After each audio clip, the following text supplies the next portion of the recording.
అందరికీ నమస్కారం అండి. సంధ్య స్టోరీ ఛానల్‌కి స్వాగతం, సుస్వాగతం. నేను మీ సంధ్య. ఎలా ఉన్నారండి మీరందరూ? నేనైతే చాలా బాగున్నాను. మీరు కూడా చాలా బాగున్నారని, ఇంకా బాగుండాలని ఆ దేవుని మనస్ఫూర్తిగా కోరుకుంటున్నాను. మరొక మంచి వ్లాగ్‌తో మళ్ళీ మీ ముందుకొచ్చేసాను. సో, ఇక్కడ బీరకాయలు మాకు ఫ్రెష్‌గా బాగా దొరుకుతాయండి. నన్ను చాలామంది అడుగుతున్నారు, మీకు అక్కడ అన్ని వెజిటేబుల్స్ దొరుకుతాయా అని చెప్పి. సో, దొరుకుతాయండి. ఇదిగోండి ఫ్రెష్‌గా బీరకాయలు కూడా దొరికాయి. ఈ 3 బీరకాయలు ఎంత కిలోస్ తూగిందో నాకైతే తెలీదు. కానీ 17 దర్హమ్స్ అని చెప్పారు మా హస్బెండు. సో, ఇక్కడ మనీలో 17 దర్హమ్స్ అయితే మన ఇండియన్ మనీలో 402 రూపీస్ పడుతుందన్నమాట. సో, 402 రూపాయలు పెట్టి ఈ బీరకాయలను అయితే తీసుకున్నాము. సో, ఇక్కడ కాస్ట్ మీకు తెలియపరచాలనే ఉద్దేశంతోనే కాస్ట్ అయితే చెప్పడం జరిగింది. అయితే మనం పనులనేవి చక్కబెట్టేసుకోవాలి, ప్రొడక్టివిటీగా ఉండాలి, టైం మేనేజ్మెంట్ స్కిల్స్ తెలియాలి అని అంటే మార్నింగ్ లేచిన తర్వాత టైం మేనేజ్మెంట్ కరెక్ట్గా ఉండాలి అని అంటే ఈవినింగ్ ప్రొడక్టివిటీగా ఉండాలి. అవును కదండి. సో, మన ఈవినింగ్ టు డూ లిస్ట్లో నెక్స్ట్ డే మార్నింగ్ రెసిపీస్ ఏంటి, ఏం చేయాలనుకుంటున్నాం, దానికి సంబంధించిన ప్రిపరేషన్స్ అన్నీ ఈవినింగ్ పెట్టేసుకోవాలి. ఇక్కడ నేను అదే చేస్తున్నాను. నెక్స్ట్ డే బీరకాయ కర్రీ వండుదామని ఫిక్స్ అయ్యాను. సో, ఇలాంటి కర్రీస్ మార్నింగ్ లేసి కట్ చేసుకొని వండాలి అని అంటే మనకి చాలా లేట్ అయిపోతుంది. దానికోసం నేను ముందు రోజే చక్కగా బీరకాయలు కట్ చేసేసుకొని ముక్కలు కట్ చేసేసి ఫ్రిడ్జ్లో అయితే పెట్టేసుకున్నాను. ఇంకా నెక్స్ట్ తొక్కలు మాత్రం పడేయకుండా, సో దాంతో కూడా రెసిపీస్ ఉన్నాయి, అవి చూపిస్తాను. సో ఆ తొక్కలన్నిటిని వాష్ చేసేసుకొని నానబెట్టేసుకోండి, పక్కన వాటర్ వేసేసుకొని. అండ్ అలాగే 2 గ్లాసులు బియ్యం కూడా నానబెట్టుకున్నాను. ఎందుకు బియ్యం అని మీరు అనుకోవచ్చు. సో దోశలు అయితే వేస్తాను బీరకాయ తొక్కలతో. సో బీరకాయ తొక్కల్లో కూడా మంచి పోషక విలువలు ఉంటాయండి. సో మీరు పడేయొద్దు. అయితే ఇక్కడ నాకు ఆల్రెడీ కొంచెం దోశల రుబ్బు ముందు రోజు ఉంది కాబట్టి మినప్పప్పు అయితే నానబెట్టట్లేదు. మీరు అలా లేదు కాబట్టి ముందు రోజు నైట్ కొంచెం మినప్పప్పు కూడా, అంటే 2 గ్లాసులు నేను రైస్ నానబెట్టుకుంటున్నాను కదా, మీరు ఒక పావు గ్లాసు వరకు మినపప్పు కూడా నానేసుకోండి. బీరకాయ తొక్కలు, పావు గ్లాసు మినపప్పు, 2 గ్లాసులు బియ్యం నానబెట్టుకుంటే దోశలకి పర్ఫెక్ట్గా ఉంటుందన్నమాట. సో ఇంకా అవన్నీ నానబెట్టేసుకున్న తర్వాత ఇంకా నేను మార్నింగ్ లేచిన తర్వాత ఫస్ట్ ఒక గ్లాస్ వాటర్ అయితే తాగేస్తున్నాను. సో మీరు ఎప్పుడు కూడా ఉదయం లేచిన తర్వాత గ్లాస్ వాటర్ తాగిన తర్వాత పనులు అనేవి స్టార్ట్ చేయండి. అప్పుడు రోజంతా యాక్టివ్గా ఉంటాం.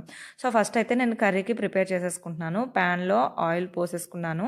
సో అందులో నేను శనగపప్పు, పచ్చిమిర్చి, ఎండుమిర్చి, ఉల్లిపాయ ముక్కలు యాడ్ చేసుకొని వేయించేసుకుంటున్నాను.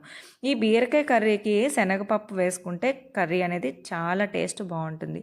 ఇవన్నీ వేగిపోయిన తర్వాత బీరకాయ ముక్కలు యాడ్ చేసేసుకున్నాను.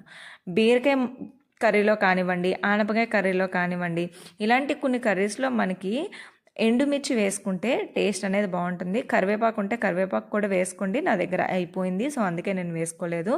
కానీ ఇలాంటి కర్రీస్లో కరివేపాకు ఉంటే ఖచ్చితంగా వేస్తాను అనమాట. సో చూసారు కదా ఎంత వాటర్ వచ్చిందో. సో మార్నింగ్ లేచిన తర్వాత మనం కట్ చేసుకొని ఇది సిమ్లో పెట్టుకొని కూర వండుకుంటేనే టేస్ట్ కర్రీగా ఉంటుంది. సో మార్నింగ్ లేచిన తర్వాత అప్పటికప్పుడు మనం కట్ చేసాం అనుకోండి, సో కర్రీ అనేది హైలో పెట్టి వండాలి, అప్పుడు అంత టేస్ట్గా ఉండదు. సో ఏ కర్రీ అయినా సిమ్లో పెట్టుకొని మనం వండుకుంటే ఆ కర్రీ టేస్ట్ అనేది ఇంక్రీజ్ అవుతూ ఉంటుంది అనమాట. సో మంచిగా వాటరు కాస్త ఎగిరిపోయినంత వరకు ఉంచి సరిపడగా కారం వేసేసి మళ్ళీ కాసేపు మూత పెట్టేశాను. అంతే, మనకి బీరకాయ కర్రీ అనేది రెడీ అయిపోయినట్లే. సో బీరకాయ కర్రీ రెడీ అయిపోయిన తర్వాత ఆ కర్రీ రెడీ అవుతున్న మధ్యలోనే నేను ఇక్కడ దోశ బ్యాటర్ అయితే ప్రిపేర్ చేసేసుకున్నాను. సో బీరకాయ తొక్కలు ఉంటాయి కదండి, ఆ తొక్కల్లో కొన్ని పచ్చిమిర్చి వేసుకొని మిక్సీ పట్టించేసుకున్నాను. అండ్ అలాగే బియ్యము, సాల్టు, జీలకర్ర ఇవన్నీ కూడా వేసేసుకొని మిక్సీ పట్టించేసుకున్నాను మెత్తగా. సో ఇక్కడ ఆల్రెడీ ముందు రోజు మిగిలిపోయిన దోశల పిండిలో నేను ఇది యాడ్ చేసేసాను. మీకు మళ్ళీ చెప్తున్నాను, నాకు ముందు రోజు దోశల పిండి ఉంది కాబట్టి నేను మినపప్పు నానేసుకోలేదు. మీరు కొంచెం మినపప్పు కూడా నానబెట్టుకోండి. అండ్ అన్నట్టు మర్చిపోయాను, నేను ఆ బీరకాయ తొక్కలన్నీ వేసేయలేదండి. ఒక గుప్పెడు, ఒక మిక్సీ జార్కి సరిపడగా, అంటే 2 గ్లాసుల రైసే నానబెట్టుకున్నాను కాబట్టి దానికి సరిపడగా మాత్రమే వేసుకున్నాను. సో దీనికి కొలతలు ఏమి ఉండవండి, అంచనాగా వేసేసుకోవడమే. అయితే ఈ దోశలు నేను అప్పటికప్పుడే వేసేసుకుంటున్నాను. సో కాస్త పులిస్తే కూడా టేస్ట్ అనేది బాగుంటుంది. ఇంకా నేను ముందు రోజు నైటే కదా తొక్కలు నానబెట్టాను. సో ఇంకా మార్నింగే బియ్యం అవన్నీ కూడా రుబ్బాను అనమాట. సో ఇక్కడ దోశలు మా హస్బెండ్కి వేసి ఇచ్చేసి క్యారీస్ కట్టేసి పంపించేసిన తర్వాత పిల్లల కోసం ఇక్కడ దోశలు అయితే వేసేస్తున్నాను అనమాట. మా హస్బెండ్కి ఉదయాన్నే వేశాను కదండి. సో మేము వేసుకునేసరికి టైం 9 అయింది. సో అప్పుడు ఇంకా కాస్త పులివ్వడం వల్ల ఇంకా బాగా వచ్చాయి అన్నమాట దోశలు.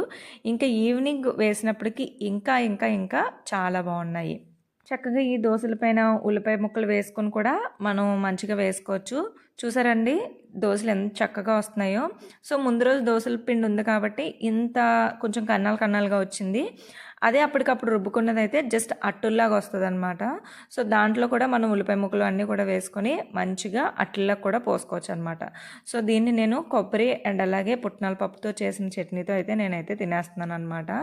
నిజంగా టేస్ట్ అయితే మాత్రం అదిరిపోయింది. సో ఇలా మనం చక్కగా తొక్కలను కూడా పడేయకుండా మంచిగా ఇలా అట్లు వేసేసుకోవచ్చు. పచ్చడి కూడా చేసుకోవచ్చు అనమాట. ఆ రెసిపీ కూడా ఇప్పుడు చూపిస్తాను. ఇంకా మార్నింగ్ పిల్లలు వెళ్ళిపోయిన తర్వాత స్కూల్కి నేను కూడా దోశలు వేసుకొని వేడివేడిగా తింటున్నాను అప్పటికప్పుడు.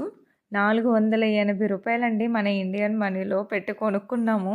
సో తొక్కలు అంత ఈజీగా ఎలా పడేస్తాను, చక్కగా ఇలా దోశల్లో వేసేసుకోవచ్చు కదా అని చెప్పేసి వేసేసాను. ఇది కొత్తగా నేను కనిపెట్టిన రెసిపీ కాదు, చాలామందికి మీకు తెలిసే ఉంటుంది అని నేను అనుకుంటున్నాను. ఇఫ్ ఇన్ కేస్ తెలియకపోయినా మీకు హెల్ప్ అవుతుంది అని చెప్పి షేర్ చేశాను అనమాట. అయితే ఈ రెసిపీ నేను చిన్నప్పుడు మా పెద్దక్క దగ్గర అంటే అమ్మమ్మ వాళ్ళ ఇంట్లో నేర్చుకున్నాను అనమాట.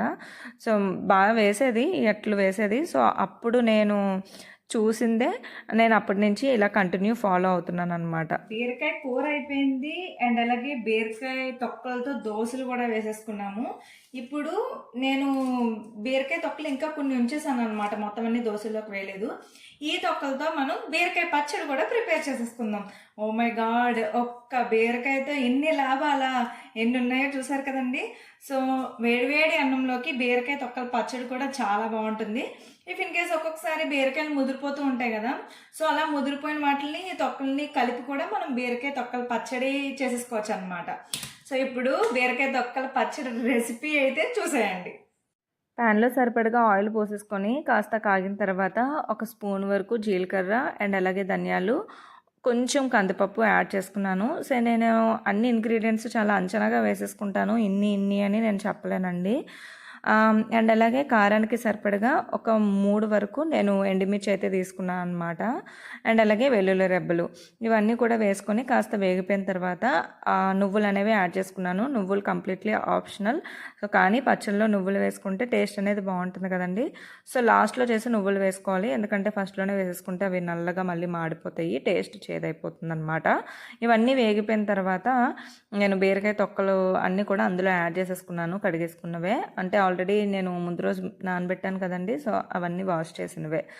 సో ఇవన్నీ కూడా యాడ్ చేసేసుకున్న తర్వాత నేను మంచిగా దాన్ని కలిపేసుకున్న తర్వాత పైన టమాటో ముక్కలు అండ్ అలాగే పచ్చిమిర్చి కూడా యాడ్ చేసుకున్నాను అనమాట.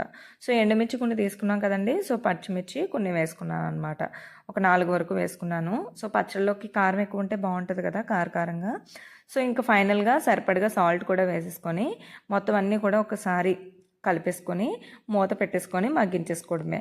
సో ఈ టమాటో ముక్కల్లో ఉన్న వాటరు, సాల్ట్ కూడా వేసాం కదండి, ఆ వాటర్కి మంచిగా అవన్నీ కూడా బాగా కుక్ అయిపోతాయి అన్నమాట. బాగా మగ్గిపోయిన తర్వాత చల్లారిపోయిన తర్వాత ఫైనల్గా ఒక నిమ్మకాయ సైజ్ అంతా చింతపండు అయితే తీసుకున్నాను అనమాట. సో అది వేసేసి మనం మిక్సీ పట్టించేసుకోవడమే, అంతేనండి. చాలా సింపుల్ రెసిపీ అనమాట, కానీ టేస్ట్ అయితే మాత్రం సూపర్. ఫైనల్గా కావాలనుకుంటే మీరు మళ్ళీ పోపు పెట్టుకోవచ్చు, ఎండుమిర్చి, ఆవాలు అవన్నీ వేసుకొని. ఫైనల్గా బీరకాయ తొక్కల పచ్చడి రెడీ అయిపోయింది. తొక్కలో పచ్చడి కాదు, బీరకాయ తొక్కల పచ్చడి. సో ఇది వేడివేడి అన్నంలో కానివ్వండి, చక్కగా దోశల్లో కానివ్వండి, చాలా బాగుంటుంది అనమాట. ఉప్పు సరిపోయిందా లేదా అని చెప్పి ఇప్పుడే టేస్ట్ చూశాను.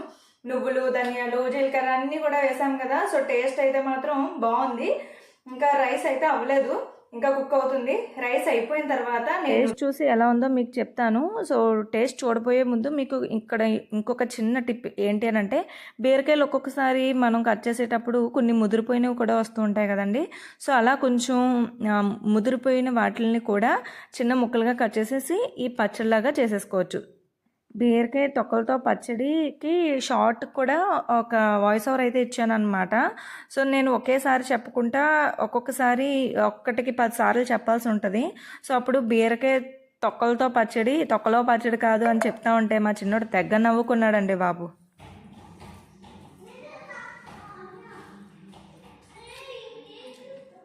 నిజంగా టేస్ట్ అయితే మాత్రం చాలా బాగుందండి. అంటే మనకి దోసకాయ పచ్చడి ఇవన్నీ కూడా వస్తాయి కదా, సో అంత టేస్ట్ ఉందన్నమాట, చాలా బాగుంటుంది. మీరు కూడా ట్రై చేయండి. బీరకాయ తొక్కల్లో కూడా మంచి పోషక విలువలు ఇవన్నీ కూడా ఉంటాయన్నమాట. సో వేస్ట్ చేయకూడదు మనం. సో మర్చిపోకుండా ఈ బీరకాయ తొక్కల పచ్చడి మీరు కూడా ట్రై చేసి, అండ్ దోశలు రెసిపీ కూడా ట్రై చేసి, ఆ రెండింటి కాంబినేషన్ కూడా ఒకసారి ట్రై చేసి ఎలా ఉందో కామెంట్ సెక్షన్లో నాతో షేర్ చేసుకోవడం మర్చిపోద్దు. మరొక మంచి వీడియోతో మళ్ళీ మీ ముందుకు వచ్చేస్తాను. సో అంతవరకు ఉంటాను. మరి నాకైతే ఆకలేసేస్తుంది, పచ్చడితో అన్నం అయితే తినేయాలి. సో మళ్ళీ కలుద్దాం. Bye bye.